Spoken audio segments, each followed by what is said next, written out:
bienvenue dans le journal de l'emploi. Aujourd'hui, nous allons plonger dans un secteur, celui de la comptabilité, de la gestion, de l'audit, parce que c'est un secteur où il y a énormément de recrutement en cours. Et oui, et pour en savoir plus, notre invité va vous faire découvrir ce magnifique métier. Christelle Jandot, bonjour. Bonjour. Vous êtes directrice de l'ENGDE, alors l'École supérieure de gestion et d'expertise comptable. Tout à fait. Alors ma première question, c'est vraiment un secteur qui recrute aujourd'hui, comme le dit Pôle emploi ? C'est un secteur qui recrute énormément, puisque ce sont des métiers qui ont certes une image vieillotte, mais qui évoluent sans cesse, liés notamment aux mutations informatiques. On parle aussi aujourd'hui d'intelligence artificielle, on parle de comptabilité verte, de responsabilité sociale, sociétale, environnementale. Donc ce sont des métiers qui évoluent et qui effectivement recrutent sans cesse avec de nouvelles compétences, bien évidemment. Alors ce sont des métiers...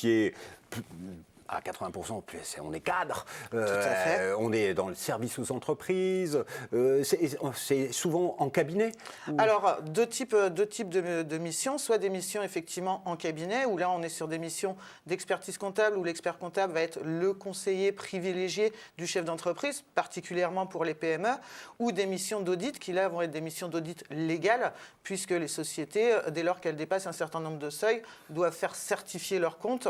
Donc ces missions sont en externe, mais aussi énormément de missions en interne, avec des missions de responsables administratifs et financiers, de contrôleurs de gestion, des missions qui aujourd'hui sont au cœur de la stratégie de l'entreprise. Le comptable qui était enfermé dans son petit bureau tout seul, c'est absolument plus d'actualité. Le comptable, qu'il soit à l'intérieur de l'entreprise ou à l'extérieur, est au cœur de la stratégie même de l'entreprise. Donc des métiers en pleine mutation et si on a envie de travailler dans ces cabinets, des grands groupes, il faut se former et c'est là que vous intervenez avec votre école. Et c'est quoi les cursus qu'il faut suivre pour ce métier ? Donc deux types de cursus. Le cursus DCG, donc diplôme de comptabilité gestion, qui est donc un titre d'État, c'est-à-dire que nous préparons les étudiants, mais l'examen est un examen d'État, qui est reconnu donc Bac+3.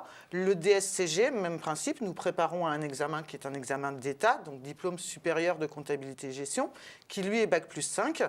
Et enfin le DEC, diplôme d'expertise comptable, le Graal, qui est reconnu, lui, Bac+8. Ah oui, c'est quand même de longues études. De longues études. Sachant qu'en fait, pour le DEC, à partir du moment où l'étudiant a son DSCG, il va intégrer un cabinet d'expertise comptable dans lequel il va être expert comptable stagiaire, c'est-à-dire qu'il va travailler un petit peu comme un expert comptable et suivre des formations qui vont nécessiter ensuite le passage d'épreuves finales. C'est un petit peu comme en médecine. Là, on est des médecins de l'entreprise. Les médecins des finances de l'entreprise. D'accord. Alors, quand on a suivi ces formations, donc voilà, on a des débouchés un petit peu partout. Alors, quand on est expert comptable et qu'on a le DEC, c'est ça, le DEC, le Graal, on travaille...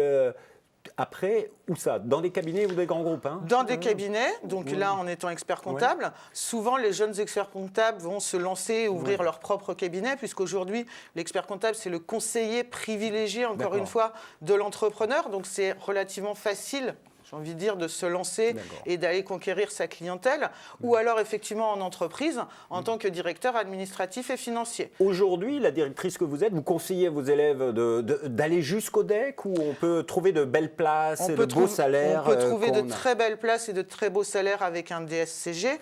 Effectivement, l'objectif, c'est quand on a commencé ce cursus, qui est quand même un cursus, il faut bien le reconnaître, un cursus exigeant, c'est d'aller jusqu'au DEC. Néanmoins, sans le DEC, avec le DSCG, on peut avoir d'excellents postes dans les cabinets d'audit, dans les cabinets d'expertise comptable ou en entreprise. Et puis au bout de 5 ans, c'est sûr que l'on travaille en tant que... Voilà, avec un DSCG, je pense que je ne connais pas le taux de chômeurs au DSCG, mais je pense qu'il est proche de zéro. Aujourd'hui, quand on veut rentrer dans votre école, comment ça se passe ? C'est sur dossier, c'est sur concours ? Alors, ça dépend. En première année de DCG, donc là, ça va être sur concours. C'est un concours qui est gratuit, qui est plus destiné, puisque là, on est post-bac, à tester la culture générale, la motivation de l'étudiant, suivi d'un entretien individuel. entretien individuel qui est aussi destiné à vérifier que ce n'est pas les parents qui ont orienté l'étudiant sur la comptabilité et qu'il connaît un petit peu les métiers. Pour toutes les filières suivantes, étant donné que le DCG nécessite d'avoir des diplômes très spécifiques pour pouvoir intégrer une deuxième année, troisième année, et la même chose pour le DSCG. En fait, ce sont uniquement des examens sur dossier. Et si le dossier est déclaré admissible, ensuite l'étudiant a un entretien individuel. Donc, je comprends, il y a des systèmes de passerelles possibles. Voilà, exactement. C'est des systèmes de passerelles qui sont relativement compliqués, puisque en fonction du diplôme antérieur, si j'ai un BTS CG ou CGO, je vais ou un DTGEA, je vais intégrer directement en deuxième année. Même principe pour le DSCG. Si j'ai mon DCG, j'intègre directement ma première année, etc. Donc des passerelles qui sont relativement compliquées, mais c'est aussi pour ça qu'on a des JPO et des SPO, au cours desquels on est là pour expliquer aux étudiants et aux parents. C'est journée portes ouvertes ou soirée portes ouvertes, où vous pouvez découvrir l'école que vous organisez tous les mois, c'est ça? Tout à fait, environ une par mois. Et vous pouvez trouver les dates des portes ouvertes de l'école sur www.engde.fr. Une toute dernière question, c'est quand même pour les parents aussi qui nous écoutent, c'est une école, ça a un coût, la scolarité, c'est de l'ordre de combien? Alors, sur la première année de DCG, on est uniquement sur de l'initial, donc on est sur une formation à environ entre 6 et 7 000 euros. Je n'ai pas les tarifs exacts en tête, mais on est dans ces coûts-là. En revanche, dès la deuxième année et sur tout le reste du cursus, on va pouvoir avoir des systèmes d'alternance, c'est-à-dire de contrats d'apprentissage, de professionnalisation, ou ce qu'on appelle dans notre jargon de COSTAL, c'est-à-dire de convention de stage alterné, où là, sur l'apprentissage et le contrat pro, c'est l'entreprise qui prend en charge le coût de la formation et l'étudiant est rémunéré, un pourcentage du SMIC.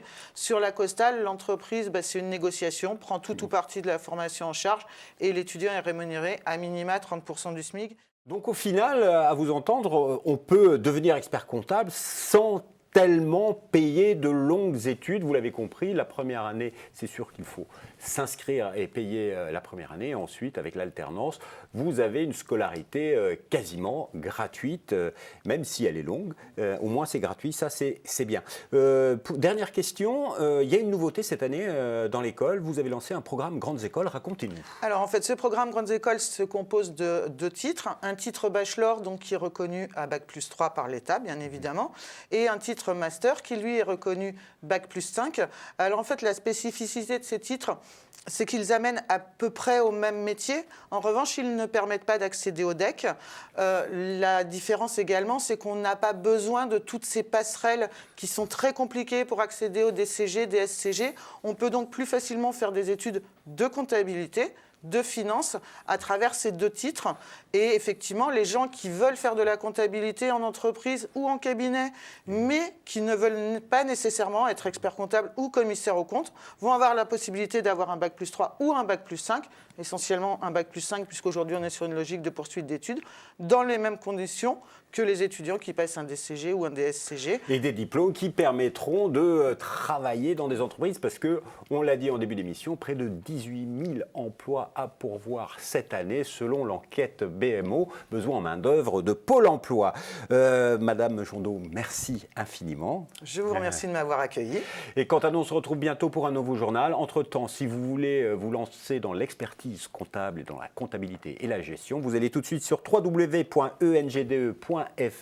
Vous découvrirez les différents diplômes, mais également les journées portes ouvertes pour vous lancer, vous aussi, dans une carrière des métiers du chiffre. Au revoir et à bientôt.